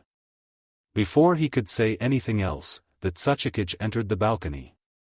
The atmosphere immediately tensed. Here two old enemies were meeting, barred by the temporary truce from doing anything to each other. That however didn't prevent them on remarking how the other had aged since they met the last time. Even Sarutobi, who wanted to improve their relationship, just couldn't help it after Onoki had commented on his wrinkles. The Kazekage, seeing that the situation was about to spiral out of control, decided to intervene. If you excuse me, the exams are about to start. We shouldn't delay it needlessly by discussing politics. I organized a banquet for the finalists tomorrow evening. The successful candidates would be announced there and there would be enough time to discuss whatever you wish. Fine with me, the Tsuchikage replied. He didn't come here to make politics, he wanted to see the finals and he didn't like waiting. He also agreed that words can sometimes accomplish more than weapons, so the opportunity for a later talk seemed fortunate for him. I agree as well, the Hokage said. Doing politics in a rush was never his style. He preferred the serene atmosphere of an official gathering. If that is settled, we should start the finals, the Kazekage said. His two counterparts nodded and sat down in the prepared chairs. The Tsuchikage surveyed the 12 genin lined up down in the arena. He noticed his grandchildren looking at him and he flashed them a smile. Not too obvious, a Kage must always retain his dignity, but family was family. He felt pride looking at them. Both were strong, skilled, cunning and ruthless, prime examples of what IWA Shinobi should be. He had no doubts they would earn their promotions here and had high hopes of one of them winning the finals. That is if they don't fall against a much stronger opponent. That brought him to the source of his discomfort. He turned his attention to the Konoha team. There they stood, 2 girls and a boy, and 3 dogs, but they didn't count, silent, waiting for the finals to start. He wondered which one of them was the Jinchuriki. There was the girl from Inuzuka clan. The 3 dogs were sitting at her feet. She looked competent. He immediately dismissed her. In his experience, demon vessels were feared by animals. Next to her stood a purple girl in a skimpy outfit. She looked a bit like a seduction specialist to him, but the handle of a sword protruding over her shoulder suggested she was fierce in combat as well. She was a more likely candidate. Then there stood the only boy in the team. He was short and looked by far the youngest of them. While his teammates appeared to be 13 or 14, he looked 7 or 8. It was extremely rare for somebody that young to enter the exams. He must be really special. He took a closer look at him, covertly, of course. It would be unbecoming of his stature to be openly so curious about a genin. His eyesight wasn't as good as it used to be, but he could still discern a lot. He couldn't tell much about his figure through the loose-fitting jumpsuit, but he was holding himself straight, like a trained fighter, but so were all ninja. He had a sword, marking him as a short-ranged type of shinobi, but his small stature wasn't too favorable for close combat. There must be some ace in the hole. There was also the question of their age. Konoha wasn't known for having a Jinchuriki previously, it wasn't even associated with Bijou after the Shodai Hokage got rid of his collection. The only intel mentioning the Leaf Village and a demon together was the Kyubi attack 9 years ago. The Tsuchikage closed his eyes briefly and remembered the time when he had learned that the dreaded yellow flash had finally kicked the bucket. He had thrown a banquet for the occasion. Speaking of the devil, the boy here had the same shade of hair. Could it be? Nah, he must be imagining things. At least he hoped so. Once the suspicion rooted in his brain, it was impossible to forget. Due to his age, this boy was the likeliest candidate for the Jinchuriki. He would be observing him carefully. The Hokage watched the lineup as well. Unlike the Tsuchikage, he wasn't plotting anything, merely assessing the competitors and trying to guess what chances the Konoha genin had. The Kazekage stood up and walked to the railing. "Greetings to all who came here today," he began his speech. "We hope you will enjoy the final matches of the Chunin selection exams. The tournament may begin now." He sat back into his chair. Marushi walked up to the lined-up contestants. "The rules of the finals are simple," he started recounting. "There will be one-on-one matches, everything is allowed. The match ends when one participant is dead or when I say so. There will be special rules for the final three-way fight, in case none of the three finalists forfeits. Now the first match is between Kid of Suna and Uzumaki Naruto. You two please step forward, everybody else leave the arena floor." The 10 genin turned and walked away. Only the two named remained. Naruto walked to the center of the arena slowly, trying to show as much dignity as he could muster. Tenzo's words from earlier this morning still resounded in his mind. He must present a strong front to show off the power of Konoha. He desperately tried to keep his hands from shaking. He was nervous. He had never felt that way before a fight before, mostly because his previous battles tended to start so suddenly he simply didn't have time to be jittery, he was too preoccupied with simply staying alive. But this time he had a full month of anticipation and it showed. He could only hope that once the fight starts, his worries would disappear. His opponent calmly strode across the sandy ground inside the stadium like she owned it. The long sleeves of her kimono flowed behind her in the breeze and her feet in high sandals barely left any trace in the sand. The Konoha genin briefly wished he could move with some elegance. Then he decided it didn't matter. The only thing of importance here was who would win and who would lose. They came to a stop near the middle of the circular arena. They eyed each other with impassive faces, both hiding. They agitation. The crowds cheered loudly, mostly for the local competitor. The proctor briefly made sure they were both prepared, then waved his hand. "Begin," he called and disappeared in a shunshin. The Suna kunoichi wasted no time. She swung one of her arms in a wide arc, the sleeve raising a gust of wind. "Futon, cutting gale," she whispered. A barely perceptible distortion in the air was the only thing that betrayed the presence of dangerously sharp blades. Naruto didn't wait for them to hit. The moment Kid first raised her arm his hands were already forming seals. Futon, wind shield, was the technique of his choice. The air in front of him moved and rippled, the chakra infusing it dispersing the technique, changing it into a harmless breeze. The blonde boy didn't wait for another attack. With another series of hand signs he called forth a dozen of shadow clones and had them charge at the girl. She was unfazed. She swung her other sleeve and destroyed the attacking doppelgangers. They disappeared in quickly dispersing clouds of smoke. The original was nowhere to be seen. She jumped from her position fully expecting some form of attack to hit the spot she had been standing on. Nothing of the like happened. The young genin remained unaccounted for. She checked for possible hiding spots. There weren't any. So unless the pesky child could become invisible, he must be underground. Unfortunately she didn't know any earth technique to force him out. She'll just have to wait for him to come out. And then she'll be prepared to welcome him properly.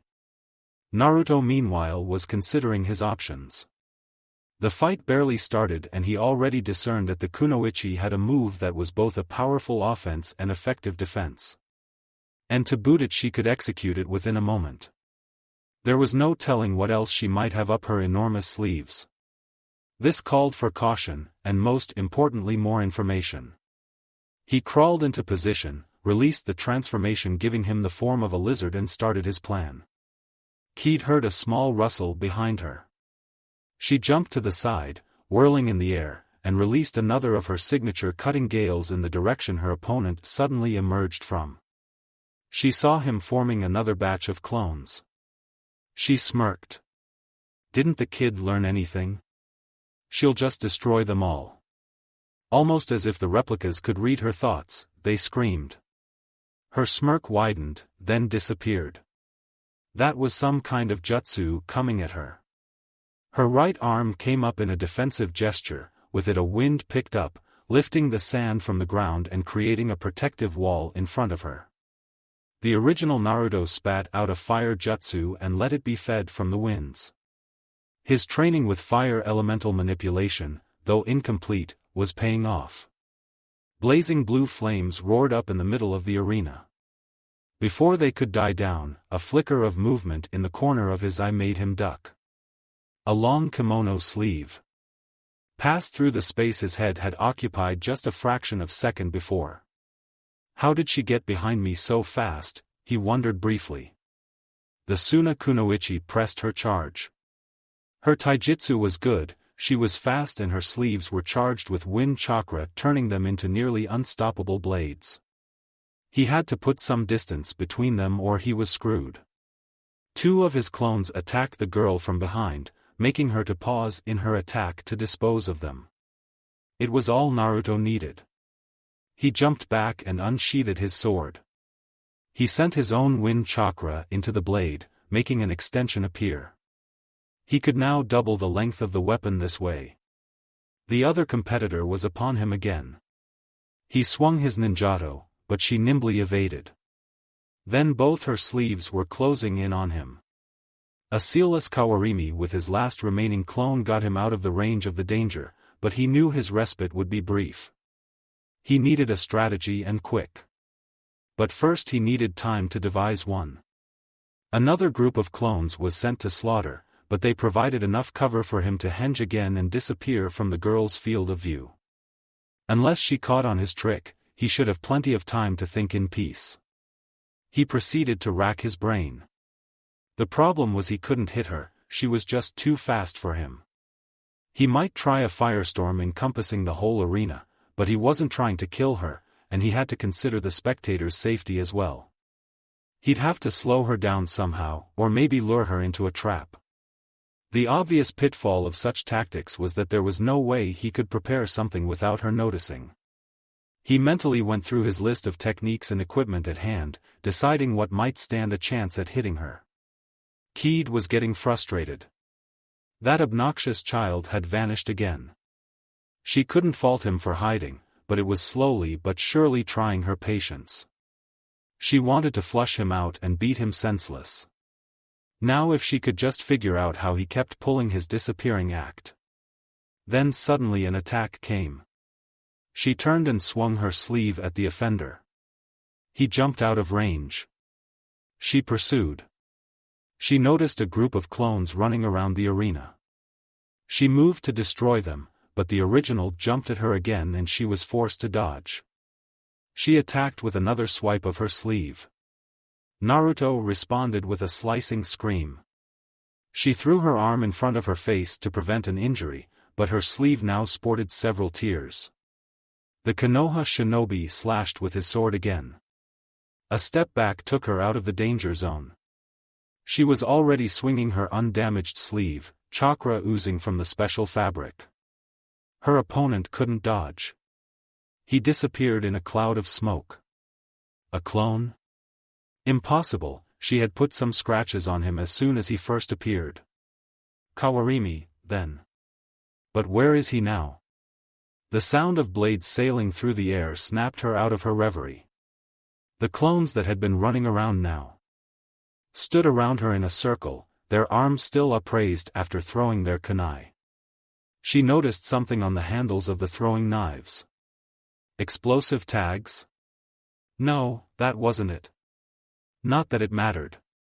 One swift move of her arms lifted up wind and sand into a protective dome around her. The projectiles were thrown off course, most of them dispersing, being just chakra constructs. The wall also obscured her vision, which was exactly what the blonde had hoped to accomplish. He withdrew a scroll from his utility pouch and unsealed its contents. It looked like a number of kunai with some ninja wire attached. He threw it at his opponent. The winds around Kid died down and the dust slowly settled. It revealed another set of kunai closing on to her. She smirked derogatorily and threw her arms up in her signature defensive move. Then an explosion threw her off her feet. Now it was Naruto's turn to smirk. The two seals on the kunai had paid off. One of them was just a simple explosive tag, the other was a weight seal. He'd have to thank Kano for teaching him that one. It made the weapon much harder to throw, but also much harder to block. Just as he expected, it had landed close to the girl, the kunoichi suspecting nothing. Now she was propelled forward, right into the net rapidly descending on her. Before she could shake off the damage from the blast, she was enveloped by chakra-resistant steel wire. Now she was slowed down sufficiently. He charged for an attack. The sand kunoichi cursed under her breath. The wires were seriously restricting her movement. She couldn't swing her sleeves to raise wind and she couldn't run. But she wasn't out of options yet. She was more than ready to show the little brat what she was made of. A fistful of sanbon slid into her hand from a holster concealed on her forearm. A flick of her wrist sent them flying towards her fast-approaching opponent. Naruto saw them flying and jumped high overhead. One of the needles still marked his ankle, drawing blood. He ignored the minuscule wound. Then another sanbon barrage was launched from the girl's other hand. He had no chance to dodge in midair. He switched with one of his clones, appearing now behind her back. He resumed his attack. Kid scrambled to her feet, frantically trying to untangle herself from the net. She already tried cutting it with chakra, but the wires proved to be extremely resistant. And the child was closing on her again. If she couldn't do something fast, she would lose to a child a little over half her age and she just wouldn't survive the shame. She looked for something she could switch with. Unfortunately, the arena floor was barren and the only human-sized things down there were her opponent and his clones. She had never managed a kawarimi with another person. She tried it anyway. It had the expected result, nothing. It just cost her a precious second. She had to unleash her last defense. She somehow managed to lift her arm to her head and pluck out the decorative needles from her hairdo. She flung them at her enemy. Naruto reckoned they weren't just for distraction, but he had no idea what they could do. He decided not to stick around to find out. He switched with a clone on the other side of the stadium. He wasn't a second too early. The decorative parts of the needles exploded and covered the area in a sickly greenish smoke. The Konoha genin thought it was probably some kind of poison. He'd have to be extra careful from now on. She had still more in her hair. He reached into his pouch and took out 4 kunai with explosive tags. He originally didn't want to use them, intending to spare them for tougher situations, but it looked like he had no choice. When he couldn't get close to the girl, he'd have to take her out from the distance, and he didn't know a technique that would knock her out from that far away. He could try the great breakthrough, but it tended to just knock people around, not out, and he couldn't risk her getting out of the net. The 4 weapons were launched into the air.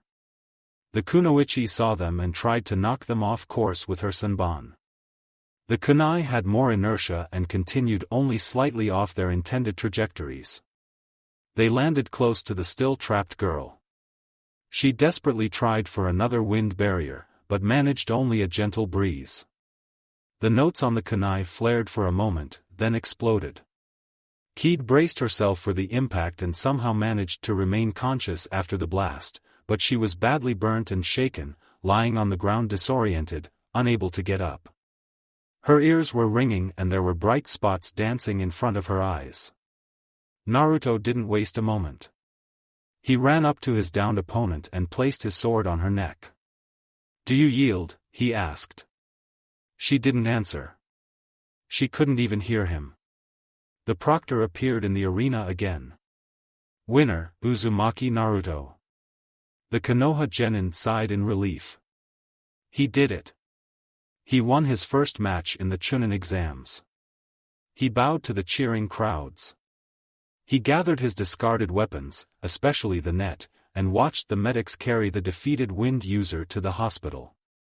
Then he left the arena to make place for the next pair of competitors. Kage booth, so what do you think? Asked the Kazekage. That is the question, though, that Tsuchikage. What did he think about it? That Uzumaki boy was strong, not just for his age, but compared to other genin as well. He didn't see him using anything resembling his techniques, he wasn't even particularly fast, but the short man could even now say that the child had the potential to grow into a powerful ninja, true elite of his village. Even at his age the boy was skilled and he had loads of chakra to throw around. Oanoki was certain that his first guess about the identity of the Jinchuriki was correct. Keed is fast and skilled at what she does, but she seems to be overly dependent on just one technique, the Hokage summed up his observations. But she has a backup strategy as well, the Kazekage pointed out. Not good enough, that Tsuchikage said. The boy was dominating the fight. He gathered information at first and then used it to launch a devastating strike. But he seemed to be pulling his punches. That would get him killed in a real fight. So would you vote for either of them? At that point no, but I'll see what else has the boy to show. Spectators stands, wow, said Kiba wide-eyed. I had no idea he was so good. So you now see why you have to train more? Tsum asked with a smug smile. Yes, he nodded, before regaining his usual attitude. You'll see, Mom, in no time I'll be just as good as him. I'll remember it, she promised. Finalists booth, good fight, Naruto, Hana congratulated him with a smile. Thanks, he smiled back. Couldn't you finish her off earlier? Hataru teased. Didn't you see how fast she was? He objected. It was all I could do not to get skewered. I could have done it faster, scoffed the dog mistress. You'll have your chance to shine soon, the purple-haired girl reminded her. I'll rip Catboy to pieces in no time, you'll see, the Inuzuka boasted. I think Akira would disagree, a new voice entered the conversation. It was Catboy's female teammate Mizu, Hataru's first opponent. He might disagree all he wants, Hataru said, Hana's going to rip him to pieces and I'm going to do the same to you. You're welcome to try, the long-braided girl shot back. Stop it, Akira said, Tashiro's fight is about to start. Mizu immediately forgot the baiting and leaned over the railing. Sure enough, down in the arena the two contestants were preparing for their battle. Aren't you a bit scared, Naruto? Hataru teased. Why should I be? He raised an eyebrow. You're going to face one of them in the next round, she elaborated. They look like they could kill you with one hit. Then I mustn't get hit, he answered simply. And they make pretty big targets for my jutsu. So which one you think would win? The purple-haired Kunoichi asked. I don't know, he shrugged, and be quiet now. The match is going to start. The second match of the quarterfinals, Akatsuchi of IWA against Shinkadai Tashiro of Suna, announced Marushi loudly. The combatants for the second match walked into the arena. They presented a sharp contrast to the previous two. While the participants in the first match were both short and slender, those two were big and muscular, both of them promising to become real giants of men once they fully grow up. Somehow it seemed inappropriate that the ground didn't shake under their footsteps. They stopped in the middle of the circular battleground and measured each other with stony expression, trying to intimidate each other. It wasn't working. The proctor decided to cut their staring contest short. Begin, he signaled and disappeared from the arena in a swirl of sand. The two contestants wasted little time. Tashiro lifted his giant straight sword and ran at Akatsuchi. The IWA genin wasn't idle as well.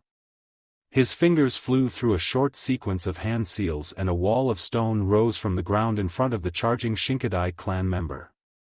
The boy in the samurai-style armor had to jump high to avoid smashing his face on it. The Tsuchikige's grandson was waiting for him. With a speed belying his size, he avoided the sword and punched the still airborne genin into the ribs. The samurai-like armor absorbed most of the hit, but Tashiro was sent flying nevertheless. Akatsuchi ran after him before he even landed. Even the Suna genin was deceptively fast for his size. He rolled on the ground and pointed his weapon at the approaching combatant. The IWA ninja had to swerve abruptly to avoid being pierced through. It was all the time the Shinkadai needed to get to his feet. He hefted his enormous sword and attempted to skewer his opponent again. The big rock shinobi came to the conclusion that a taijutsu battle would do him little to no good. He jumped back to gain distance and attempted to cast a jutsu.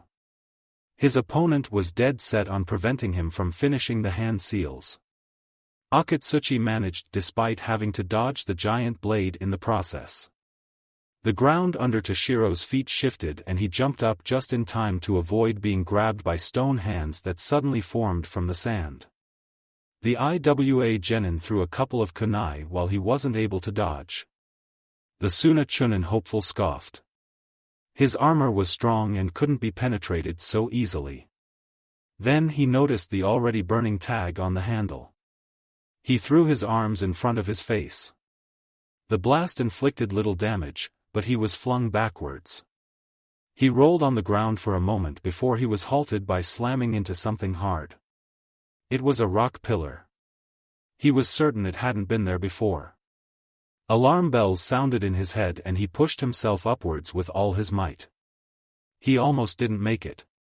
Another stone pillar tried to squeeze him on the first, but it slid on the smooth surface of his armor. He escaped the trap with only a couple of scratches on his attire. It had been uncomfortably close for his comfort. Glancing at his opponent, he noticed that the red-headed IWA boy just finished another seal sequence and slammed his palm on the ground. A crack appeared in the arena floor, the sand falling into it. It headed straight for Tashiro. The genin in red armor didn't wait for it to reach him. He jumped out of the way, but the crack changed its course. He had to dodge again. And again. Finally the jutsu came to its end. The Shinkadai let out a breath of relief and readied his weapon for another charge. Akatsuchi rose from his crouching position preparing for an attack as well. His hands were already prepared to cast another jutsu. Tashiro pumped chakra to his legs and charged. Akatsuchi's eyes widened for a fraction of a second, he had no idea his opponent was capable of such speed, then he slammed his hands to the ground again. Stone spikes rose from the sand threatening to impale the speeding genin. He avoided them by jumping high. Akatsuchi smirked. The Suna genin was becoming predictable. He changed the flow of energy in his technique. Now it was the Suna boy's time to be startled. The airborne combatant didn't even have time to swear. A spike bigger than the others formed right in front of him. He had only a moment before he slammed into it. He barely managed to put his sword into a defensive position before the impact. It felt, unsurprisingly, like hitting a rock. His weapon was torn from his grip and the spike slammed into his stomach painfully. Breath left him in a huff. He fell to the ground, hitting a few more spikes in his descent. The Tsuchikige's grandson smiled victoriously. He moved in to finish his opponent. It turned out he was celebrating prematurely. Shinkadai clansmen were tough, as he learned the hard way when Tashiro's fist impacted with his chin with no warning. He stumbled backwards. His opponent scrambled to his feet and jumped out of the spiked area. He took a scroll from his pouch and unsealed a giant spiked mace. His stomach was hurting, his armor was dented and he was in an exceptionally bad mood. He'll make the arrogant IWA upstart pay for what he had done to him. He was going to crush him. Akatsuchi smirked at his opponent's anger. He was prone to making mistakes before, now he was bound to become even more reckless and make a fatal one, not to mention that he was clearly in pain. It was going to be a walk in the park from now on. The Suna Genin attacked with a roar. He wielded the giant mace like it weighted nothing. The IWA ninja knew it to be deceptive. One hit from that thing and he would be done for. He didn't plan on getting hit. He prepared to unleash another technique. Tashiro almost didn't notice the boulder rising from the ground before his foot caught on it. He stumbled and tried to regain his balance. It proved to be a hard task because there were suddenly rocks appearing everywhere around. He slammed his weapon in one of them, shattering it, and used it like a pole to jump over the danger zone.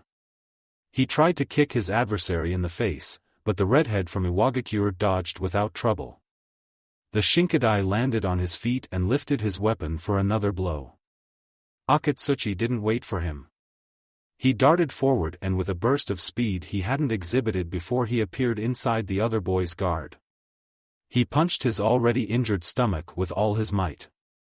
The genin in the samurai armor had barely enough time to shift and make the blow slide on his chest plate. He prevented the worst damage, but he was sent flying sideways anyway. The rock ninja was upon him in an instant. But Tashiro was a Shinkadai and his clan was renowned for being resilient. He pushed the pain to the back of his mind and swung his mace. Akatsuchi managed to lift his hand for a block and somehow avoid all the spikes, but his arm felt broken. He cursed and jumped back to assess the damage. He moved his fingers first, then hand, then the whole forearm. It hurt like hell, but it moved without any resistance. It seemed it wasn't broken after all, but he guessed the bone was cracked. No time to fool around, he'd have to finish it quickly. He forced his fingers into the appropriate positions for seals. He had to bite his lips to prevent a howl of pain from coming out. He had hoped he wouldn't have to use that, but in order to achieve a swift victory he was forced to utilize his best technique. Tashiro didn't know what hit him. One moment he was running at his opponent, the next he was falling because the ground suddenly disappeared from under his feet. He looked down in surprise. There was an abyss opening its maw, threatening to swallow him whole. He threw his humongous weapon to the side to give himself some momentum. He caught the edge of the hole and propelled himself upward. His feet stuck in something. One look down revealed that the abyss closed again, imprisoning his legs in hard earth. It refused to budge. He tried to use a kawarimi. Why didn't it occur to me before, he wondered, but something prevented him from doing so. He was in a pinch, but he still refused to give up. "You're caught," the Tsuchikige's grandson called. "Do you yield?" The Shinkadai just formed some seals in response, taking a deep breath simultaneously. He raised his hands to his mouth and blew out. A huge fireball formed, aiming to envelope the rock Chunin hopeful. Akatsuchi simply performed a quick kawarimi and appeared behind the trapped boy. The Sand Genin sensed him, but he couldn't turn to him. The redhead smashed his fist into his helmet. It felt like he broke the bones on his other hand as well, but it served its purpose. Tashiro slumped down unconscious. The proctor reappeared in the arena to confirm the fact. "Winner, Akatsuchi of IWA," he announced. The rock genin didn't feel overly elated. Sure, he had won, but it took him too much time and he even sustained a hindering injury. This shouldn't have happened. He was the Tsuchikige's descendant, elite of Iwagakure, and his opponent was just some nobody from a lesser clan of such a weak village as Suna.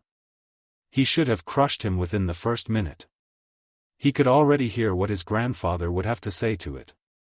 On a lighter note, his next opponent would be that snotty Konoha kid. He had shown some level of competence in his first round, but nothing that could endanger him. He would enjoy that fight. He hated Leaf Shinobi with a passion. Especially the blonde ones. His father had died during the last days of the Third Shinobi War after his battalion unexpectedly ran into the Yellow Flash. Yes, he was sure he'd relish crushing that kid. He left the arena to get medical treatment before the next round. Kage Booth, the Shinkadai, is strong and good with his weapons, but he has little to none strategy, the Tsuchikage said. He stood no chance against somebody like Akatsuchi. The pride he felt was palpable in his voice. His grandson had faced a strong opponent and clearly prevailed. While this is true, the Hokage said, he forced your grandson to use too much of his chakra. That is a valid strategy itself. It might work against weaker opponents, but it doesn't make him worthy of becoming Chunin, the Kazekage objected. That is true, Sarutobi agreed. The Kazekage silently fumed. Second match and his shinobi had lost again. Even though he fully expected it in the first round, it was a blow to Suna's pride nevertheless. And to make matters worse, it had to happen in the presence of their daimyo. It was all he could do not to glare daggers at that man. There'd better be somebody to redeem their reputation soon or else. Finalists Booth, ouch, Miju said wincing. That had to hurt. And you know how Tashiro is with a headache. Yes, Akira nodded, but you should be more worried about Yuka-sensei. Who knows what he would do to make sure such an ignominious defeat doesn't happen again. Yes, she grimaced. Their already insane training regime was going to step up even more. Kuratsum, the Black Panther accompanying Akira, meowed unhappily. Then we just have to make sure we don't lose, the cat user said. Yes, the long-haired Kunoichi nodded. I can't imagine what would happen if all of us lost. That's the stuff of nightmares. Despite the hot day, he shuddered. A few steps away, a different conversation was taking place. It seems like you're up against a tough one, Naruto, Hataru said. It seems, Naruto shrugged. I wonder how tough he is after what the samurai look-alike did to him. Huh, sounded from close by. It was the IWA girl speaking. Don't underestimate Akatsuchi. Such love taps are nothing to him. He's going to crush you in the next round. He's welcome to try, the blonde replied evenly. Oh, he'd enjoy it, Kuratsuchi smirked. I don't know, the other IWA genin said. This little one is tough as well. Shut up, Kajaru, she turned to him angrily. I don't know what were the instructors thinking when they put a loser like you on the same team with us. My brother won't lose to the likes of him. You think you're so tough just because of your ancestors? The Kamizuru clan member spat angrily. Cut it already, she scowled. Your match is coming next. There you have the chance to prove you aren't a good-for-nothing washout like the rest of your once used to be a clan. Kajiramu's eyes narrowed dangerously. I'm going to do just so. And he headed for the arena. The arena ground, the third match of the quarterfinals, Marushi announced, Kamizuru Kajiramu of IWA against Jisuk of Suna. The two combatants walked down the stairs with measured steps, both of them doing their best to emit an air of calmness and serenity.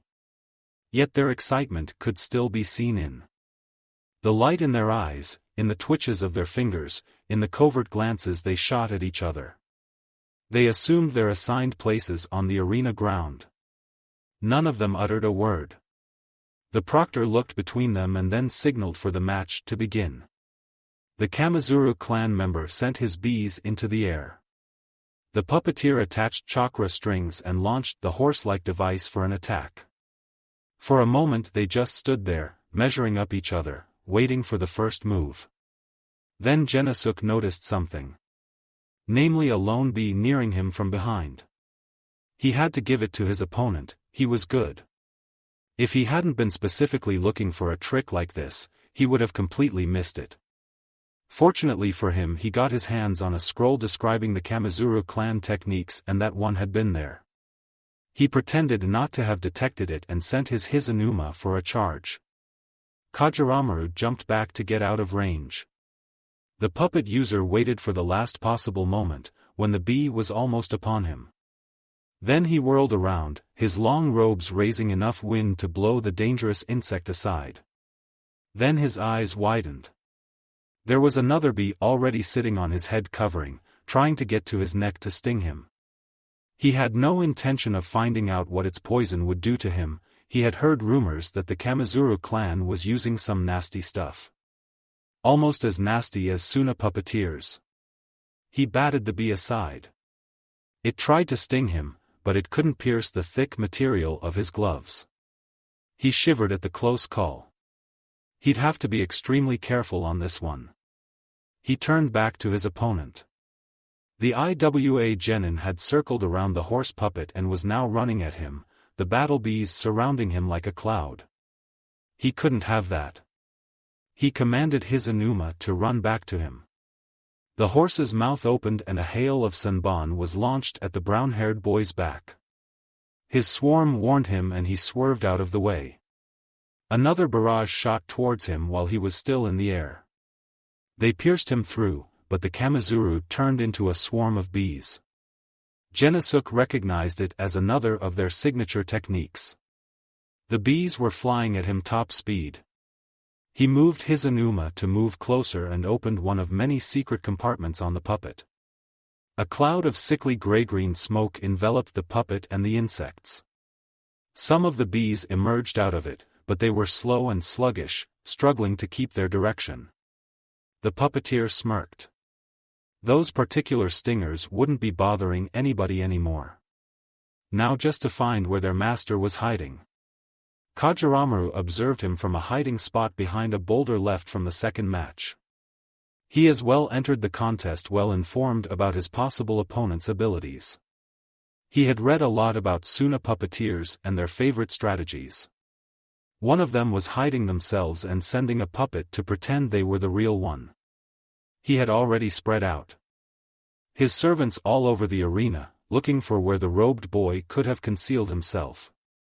So far it seemed that the one standing in the open was the real deal, but he wouldn't bet his match on it. He'd just have to launch some attack and try to figure out something from his opponent's reactions. Jisuk found himself surrounded by bees on all sides. They were closing on him from all sides. If he tried to poison them again, he would hit himself too. But he had more tricks up his sleeve. He waited until they were almost on top of him. The bees suddenly sped up, turning into globs of honey. They landed on the sandy robes, trying to immobilize its wearer. Then he turned into his Inuma. Compartments opened in the puppet's sides and let out another cloud of poison. The bees inside it started dropping down. Kajaru congratulated himself for sending mostly just honeybee clones, otherwise he would have lost most of his swarm. Jisuk quickly reconnected the chakra strings. He cursed inwardly. The honey from the attack got into some of his Inuma's joints and hindered its mobility. It was irritating, but not too much of a setback. The puppet as a whole could still move well and most of its weapons were still ready for use. But he couldn't afford to take another such hit. He would have to end it quickly or his puppet would be rendered useless. He made the horse-like construction run around the arena. He had to determine where his opponent was hiding before he could do anything. He spotted him, behind a boulder and then near another one. Which one was real? It didn't really matter. He sent poison sanbon at both of them. And both of them dispersed into bees upon being hit. Jisuk wasn't too surprised. The bees attacked the puppet and the puppeteer swiftly withdrew it. He threw a smoke bomb in the middle of them. Then he was forced to dodge a hail of kunai. His eyes widened in surprise. He didn't expect the Kamizuru to use anything but his bees. In retrospect it was stupid of him. Especially when his dodge sent him in the middle of a waiting swarm. He pulled a kawarimi, but some of the insects managed to get hold of his clothes. He frantically tried to shake them off, but they were persistent. Thankfully they couldn't reach him through the thick material of his clothing. Then he felt a stinger enter his body. A cold shiver ran along his spine.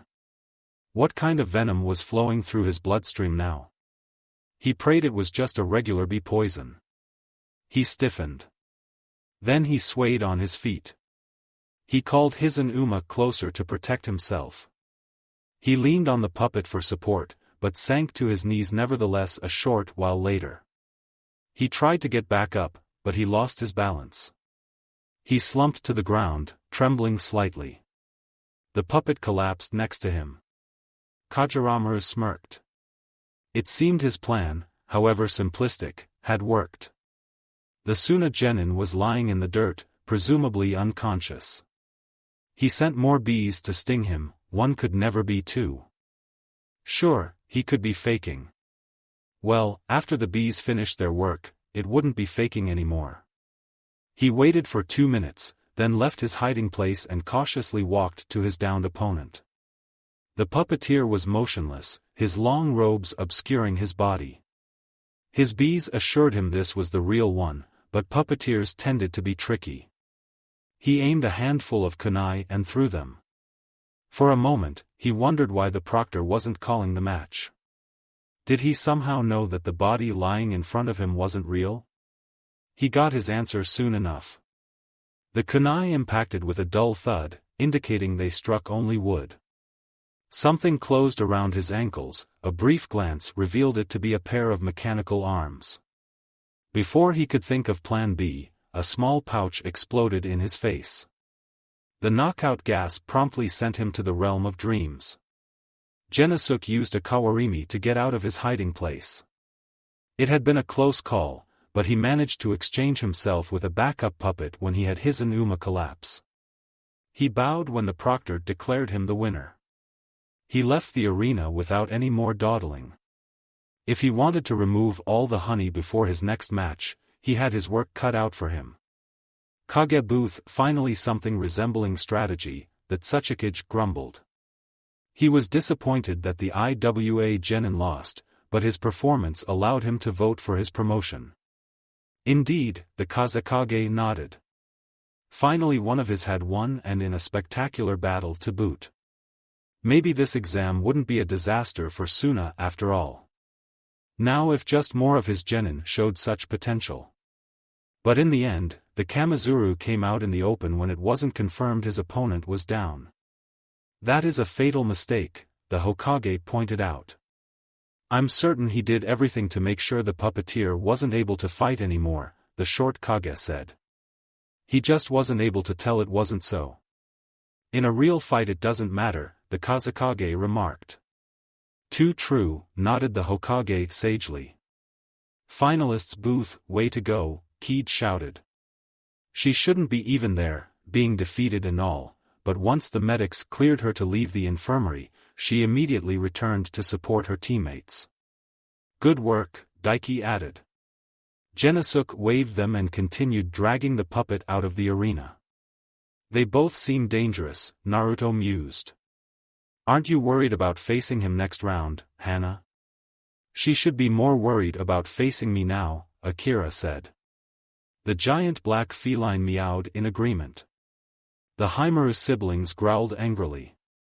You're the one who should be worried, the Inuzuka said with a smile. Cats are no match for dogs. What dogs? He raised an eyebrow. You can't possibly mean those puppies. Kuratsum eats such for breakfast. The cat licked his lips. The only way they can be dangerous for him is if they get stuck in his throat. Funny you say it, the dog mistress retorted. My dear Haimaru are in need of a new chew toy. Then give them. Your teammate, he suggested. He's small enough. They shouldn't have any trouble dragging him around. Hey, Naruto scowled. I'd kick your butt for this, but Hana would be angry if I didn't leave anything for her to play with. That's true, the Inuzuka clan heiress nodded. I hate it when somebody touches my punch bags. Don't be so cocky, Mizu advised. Akira is the strongest of our team and our team is the strongest in Suna. I beg to disagree, Daiki said, but he was ignored. That doesn't mean much, Kuratsuchi voiced her opinion. Nobody asked you, Mizu scowled. I think you should spare your energy for the fight, Hataru advised. The match is about to start. Sure enough, Jisuk finally succeeded in removing his Inuma from the arena and Marushi stepped forward to announce the next duel. The fourth match of the quarterfinals, Inuzuka Hana of Konoha against Kaneko Akira from Suna. The two combatants scowled at each other one last time before heading down. Spectators stands, watch, mom, big sister is going to fight now, Kiba exclaimed. He was bouncing on his seat with excitement. I know, Some answered.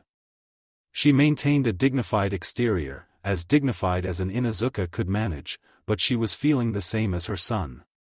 Kuramaru was sitting beside her, his tail swishing left and right. She is so gonna beat him. Hey Hana, he shouted, even if it was doubtful she could hear him over the roar of the crowd even with her sensitive ears. Kick that overgrown cat around, will you? Yes, go for it, Some joined the cheering. She knew she was supposed to be a calm and collected clan head, but she didn't care. It wasn't every day your eldest fought in her first Chunin exams finals. The Inuzuka clan had a reputation for being unruly anyway and there weren't many people who knew her personally around. And you, pup, she turned to her younger offspring, better watch carefully.